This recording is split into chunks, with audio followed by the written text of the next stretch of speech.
मोदी सरकार के हालिया बजट पर विपक्ष ने मोर्चा खोल दिया है। कांग्रेस अध्यक्ष मल्लिकार्जुन खड़गे ने इस बजट को थकी हुई और रिटायर हो चुकी सरकार का दस्तावेज करार दिया है। खड़गे का कहना है कि सरकार के पास अब नए आइडियाज खत्म हो चुके हैं और ये बजट देश की बुनियादी चुनौतियों का समाधान करने में पूरी तरह विफल रहा है। आइए विस्तार से जानते हैं कांग्रेस अध्यक्ष ने इस बजट को रिजेक्ट करने के पीछे क्या बड़ी वजह बताई है। खड़गे ने बजट के हर पहलू पर सरकार को घेरा है। उन्होंने साफ कहा कि सबका साथ सबका विकास सिर्फ एक खोखला नारा बनकर रह गया है। उनके विरोध के मुख्य बिंदु कुछ इस प्रकार हैं। आम आदमी की अनदेखी, बजट में महंगाई को काबू करने का कोई रोड मैप नहीं है और न ही रुपए की गिरती कीमत को संभालने की कोई योजना।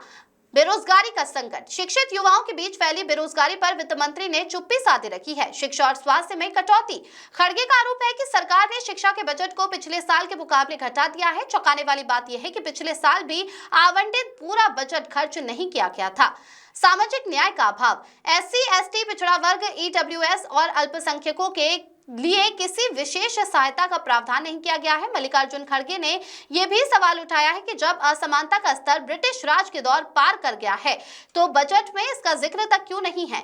निजी निवेश में सुस्ती और कमजोर उपभोक्ता मांग जैसी गंभीर समस्याओं को सरकार ने नजरअंदाज कर दिया है। खड़गे ने तंज कसते हुए कहा कि वित्त मंत्री ने अपने भाषण में एक बार भी स्कूलों का जिक्र नहीं किया और न ही सामाजिक सुरक्षा के लिए कोई बड़ी घोषणा की। उन्होंने कहा कि बजट आने के बाद बाजार का गिरना ये दिखाता है कि अर्थव्यवस्था के खिलाड़ी भी इस बजट से संतुष्ट नहीं हैं। उनके मुताबिक ये बजट केवल रिपीटेशन और रिसाइकलिंग है।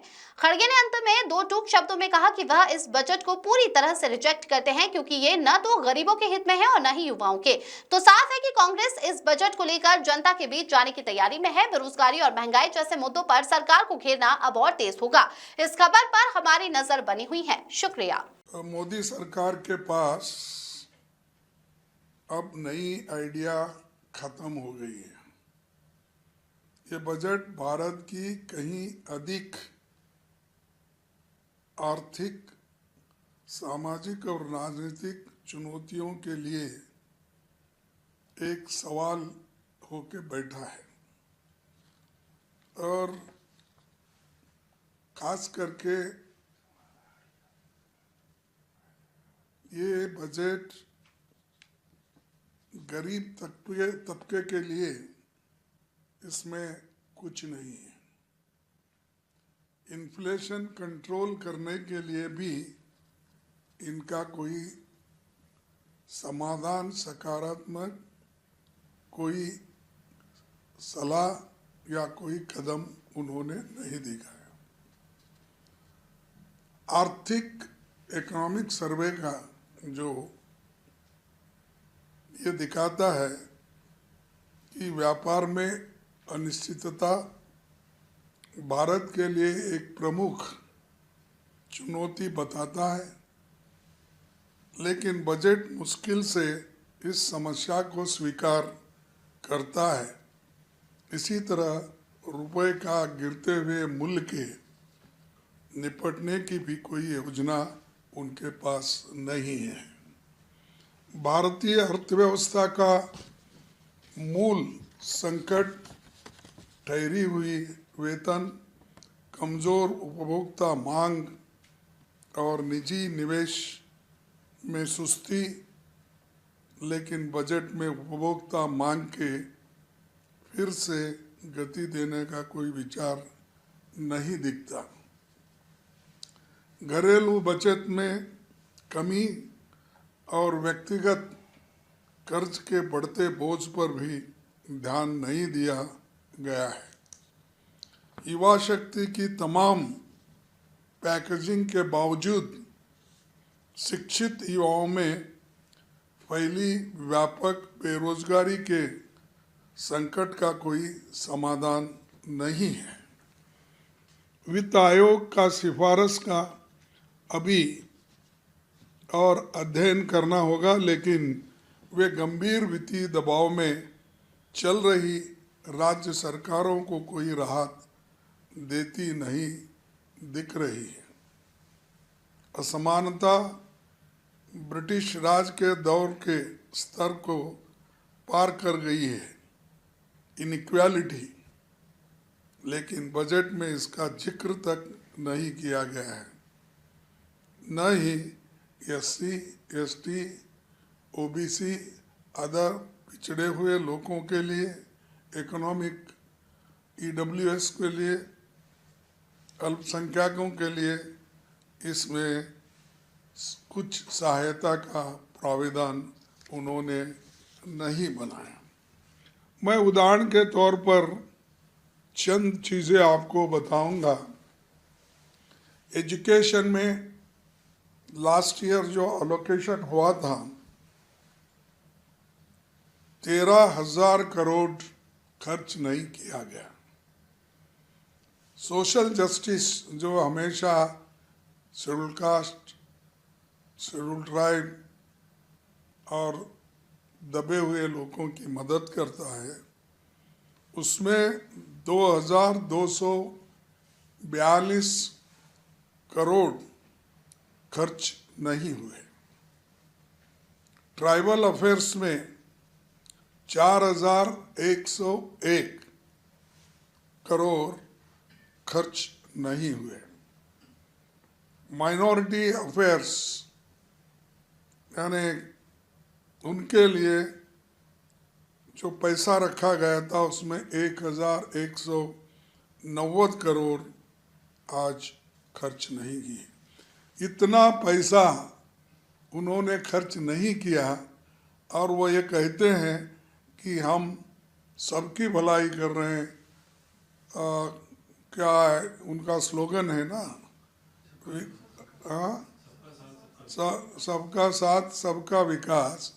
लेकिन यहाँ तो खुद ही उनके आंकड़े दिखाते हैं कि इन दबे हुए, कुचले हुए और खासकर एजुकेशन में उन्होंने जो पैसा खर्च नहीं किया, और उसके अलावा भी एजुकेशन को हम बढ़ावा देंगे ये कहने वाले बजट में लास्ट ईयर से भी कम पैसा रखा गया है। और एजुकेशन तो इम्पोर्टेंट है, और एजुकेशन को हमेशा हम ये चाहते हैं कि एजुकेशन, हेल्थ, रिसर्च ऐसे चीज़ों को ज़्यादा पैसा रखना चाहिए। ये हम सब का डिमांड है। और पहले की सरकारें एजुकेशन पे ही ज़्यादा ये करती थी और हेल्थ के ऊपर करती थी। उसके अलावा जो अहम चीज़ें हैं SC ST के, हॉस्टल्स के, स्कॉलरशिप के, ये सारी चीज़ों को ज़्यादा खर्च करती थी। इसमें उनके स्कॉलरशिप के बारे में या उनके खास करके उनके डेवलपमेंट के लिए कोई पैसा नहीं है। 250 पैसा खर्च भी नहीं किया। मैं आंकड़े आपको दिखाया। वित्त मंत्री ने एक बार भी स्कूलों का उल्लेख नहीं किया और सामाजिक सुरक्षा और कल्याण पर एक भी घोषणा नहीं हुई। और मनरेगा की जगह आए नए कानून के लिए बजट आवंटन पर एक शब्द तक उन्होंने नहीं किया। यानी जो मनरेगा का है, जो योजना, उसके खिलाफ वो लोग हैं, लेकिन हम उसको रिटेन करने के लिए लड़ रहे हैं। उसके बारे में भी उन्होंने खुलासा नहीं किया, कितना पैसा रखना है, कितना खर्च करना है। और ख़ासकर हम ये नहीं भी चाहते हैं, क्योंकि उन्होंने पहले ही अपना माइंड बना लिया है कि मनरेगा को ख़त्म करने का। ये एक थकी हुई, रिटायर हो चुकी सरकार का बजट है, क्योंकि इनके पास पैसा नहीं है और 250 पैसा खर्च नहीं हो रहे। तो इनकी मंशा यही दिखती है, जो हमेशा गुड गवर्नेंस की बात करते हैं। आप ही बताइए, इतने 1,000 करोड़ रुपए जब खर्च नहीं हुए तो इसका यही अर्थ होता है कि वो एक अपने लोगों को कहकर लोगों के भलाई के लिए कदम नहीं उठाना चाहते। इसलिए इस बजट को मैं रिजेक्ट करता हूँ। ये लोगों के हित में नहीं है और लोगों के लिए इसका कोई उपयोग नहीं है। और आप तो देखें इनका बजट आते ही सेंसेक्स कितना गिरा, हाँ, नियरली 2000 पॉइंट्स। तो इसका मतलब ये है कि इनको कोई चाह रहा नहीं, हर क्षेत्र में वे विफल हो गए।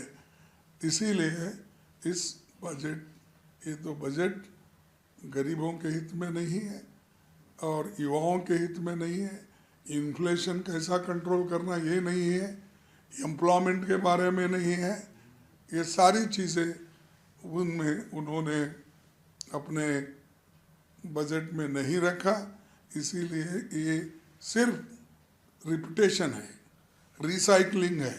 वो जो पहले बोलते आ रहे हैं वही बोलते आ रहे हैं, लेकिन और जो नया दिशा देना था वो नहीं दिए।